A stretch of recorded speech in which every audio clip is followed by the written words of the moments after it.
Well, hello, I am Matt Williamson, and I got two little nuggets for us today. I promised that we were going to talk about the defensive roster makeup, and you can find that. I have a very extensive 1,700-word article on the site. You can go check that out, where I really break it down with names and all that, kind of like we did offense earlier in the week, but you're not getting that today. Maybe tomorrow. I want to talk about a couple things. A short little segment here on the Browns trading for Elijah Moore, who I adore, to be honest with you. And I'll be honest, when I saw the details of the trade, and here's the trade. They got a third from the Jets and more for a second.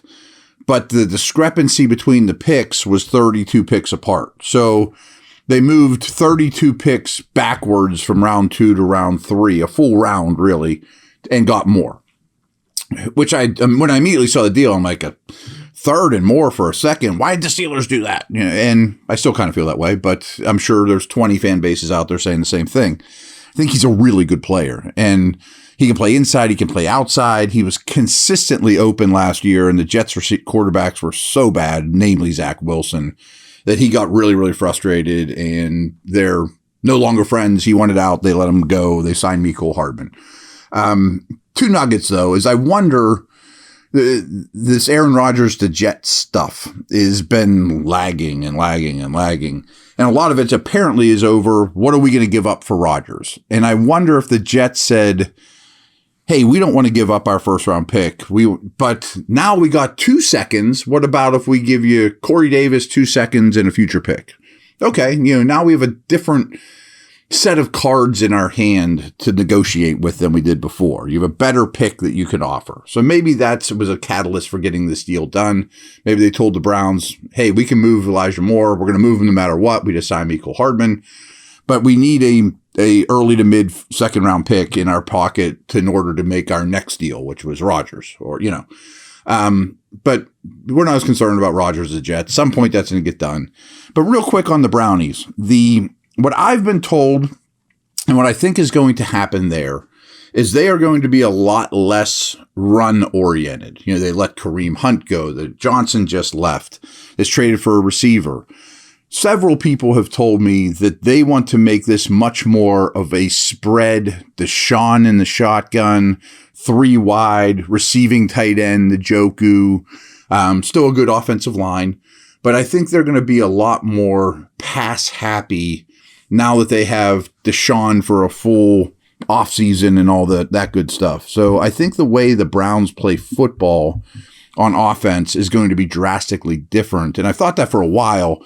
But this trade implies that even more so. You're going to have Amari and Peoples-Jones on the outside. Moore most likely will be the slot, even though he can line up outside as well. And a receiving tight end, Deshaun in the shotgun with Chubb next to him. And it's a little less friendly for Chubb. He would prefer to have behind center runs. But he's really good, and he'll make do, I'm sure. It's a pretty dangerous group, though. I do think their running game will suffer a little. I would think that maybe they don't resign Chubb when his time comes up, or you franchise him and send him on his way. But I think they're going to be a lot less running back dependent and a lot more Deshaun Watson dependent, which if you're going to make that trade and dedicate that kind of cap space to him, you probably should have seen this coming. So not a huge surprise, but just trying to get you guys in the minds of the Brownies. Little break here, and then I got a fun little thing that little pet project I've been dealing with.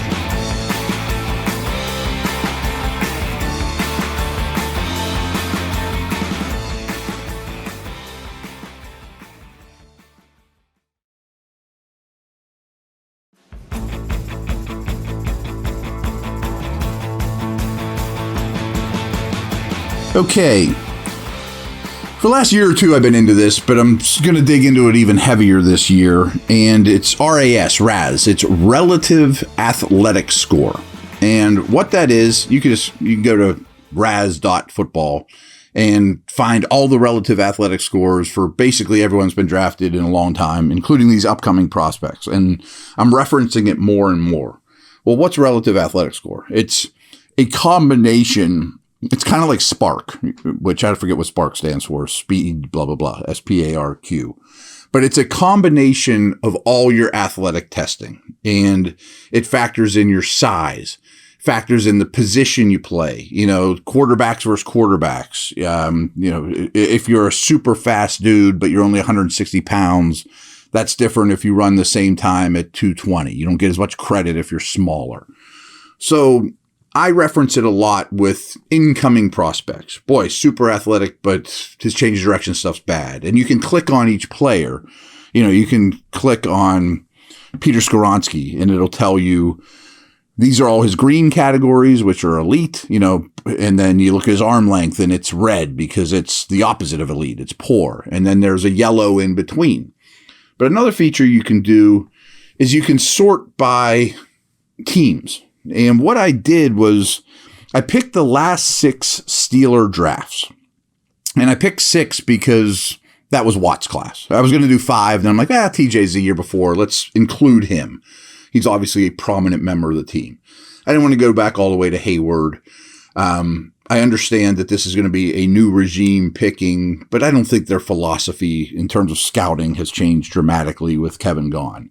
But I wanted to go through, and you can see there's some patterns, like of all the athletic scores of the Steelers draft picks over the last 6 drafts.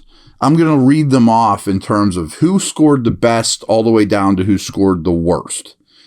And you can sort of see where sometimes mistakes are made where you draft athletes instead of football players.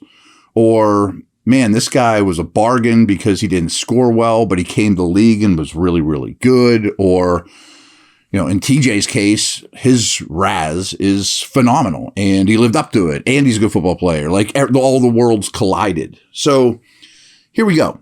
So these are based out of 10. 10 is a perfect score that basically no one ever attains. Chase Claypool was a 9.98. He is the best relative athletic score that the Steelers have drafted over the last 6 years, and one of the best that's come out of school, of course. I mean, he's in the 99th percentile, basically. I mean, of anyone at his position, his size, and we saw how that worked out. I mean, there's more to the position than just being big, fast, strong, change direction, all those things.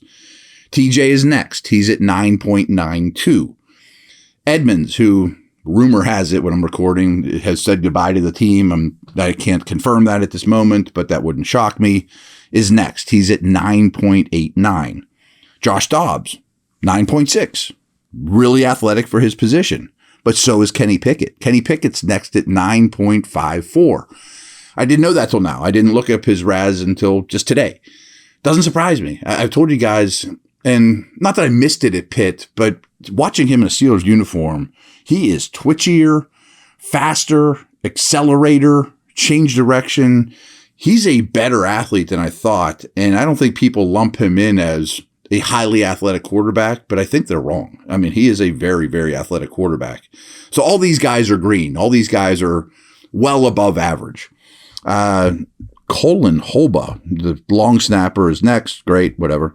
Devin Bush was next. Not surprising. Size probably hurt him. He's at a 9.32. Pickens comes in at a 9.35. Actually, I'm sorry. He's a 9.37 for Bush, and Pickens is a 9.33. Buddy Johnson, remember him? Really athletic dude. Not much of a football player. 9.23. Kendrick Green. The athleticism's there. That's why I liked the pick when it happened. I'm wrong. His technique is bad. 9.22. Maybe he can hook on somewhere else. I mean, I think his life here is over. Calvin Austin, even at his size, highly, highly athletic. 9.05. He's right ahead of Brian Allen. Remember him? Justin Lane is also just under 9. Dan Moore Jr., not often given credit as an upper tier athlete. But he is. He's at 8.71. Carlos Davis was athlete, not football player, as was his brother. Marcus Allen's always been a decent athlete, but never just doesn't fit in on the defense, so therefore he's a special teamer. He's at 8.53. Ulysses Gilbert was somebody I was really high on. I loved his preseasons. I loved his flashes. I loved his athletic ability. A lot of these linebackers, though, are athletes that don't hit. Bush is the poster boy, but Allen, Gilbert, there's several of these dudes, second-level guys that you can – athleticism in the second level gets a little bit overrated. Keon Adams was a really good athlete. Oh, well. Okay, so these guys come in as yellows, which is basically average. Alex Highsmith is a 7.88. Jalen Samuels, 7.80. Here's a couple other of the yellows. Juju was a 7.76. Marvin Leal, 7.35, which, looking at him pre-draft, I thought he'd be a green for sure. And even watching him as a Steeler, I think he's more of a yellow than a green, which concerns me because he's not the biggest. I mean, I'm not out of the woods yet with Leal. Awele Khan, the quarterback, he's an average 1-2. So was Antoine Brooks. So was Mark Robinson, which surprises me because he plays like a green. Maybe he just didn't have a great testing day. There's some of that too. I mean, you can't put too much faith in the numbers because these are human beings and maybe they had a bad day or whatever. But still, I mean, it's a composite score of all the stuff you've put on, every number you've produced. Cam Sutton's an average one at 6.31. Quincy Roche, who is back with the team in case you didn't know, is a 6.31. Sutton Smith didn't make it, 5.76. James Washington, that doesn't surprise me. He is the last of the yellows.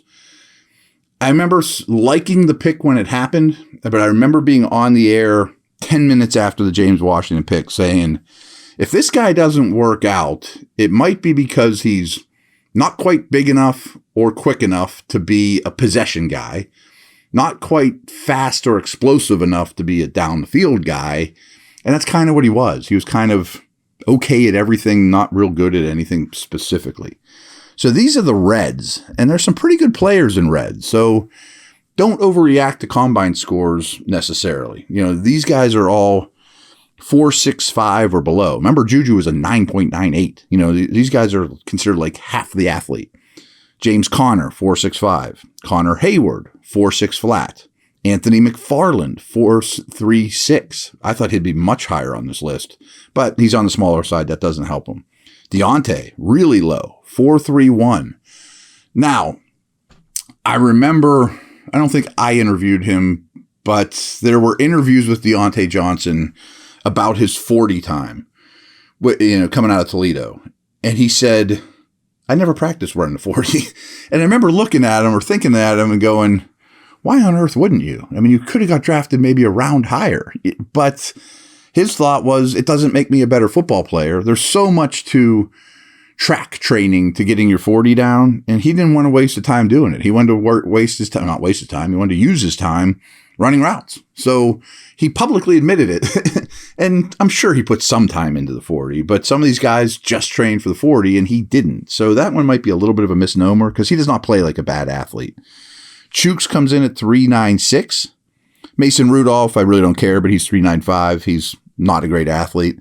This one worries me a little bit is Isaiah Loudermilk. He's also a 3.65 guy because I see him as a raw project, toolsy dude, and he might not make it. If you would wish he had more athleticism to lean on, considering his traits and his production and all that. So maybe his ceiling, maybe his calling card is going to always slow him down. This doesn't shock me at all. Benny Snell's next. Derwin Gray is next. Oh, well, Trey Norwood didn't run well, and that's starting to show up more and more the more you watch him. He's a 2.86 or 2.84. Zach Gentry is, I know I pick on Zach Gentry a lot, but he's a 2.53 and plays like it, to be very honest with you. So that's it. Oh, no, there's a couple more. There's two more left. Isaiah Buggs is really low, and Joshua Frazier is just over a 2. And then there's 3 guys that don't count because they don't have official workout numbers. Freiermuth, Najee, Dotson, Presley Harvin. Who cares? So those guys don't have a score. They're blank at this point. So I don't know. I thought that was fun. I think you can kind of see some trends there. But a lot of greens. I mean, the Steelers certainly have drafted their share of strong athletes. Not all of them work out, and some of those Reds did. So I don't know. Just one way of looking at things. I mean, I think you could do this with every team. I'm trying to figure out how to use the site a little better, and maybe you could sort by every. I'd love the ability to sort every team's roster by who has the most greens, who has the most reds, who has the highest average score compared to the other 31 teams. I don't think that's a feature you can do right now, and frankly, I'm not going to put in 100 hours of work just to figure that out. But that's a wrap. All right, take care.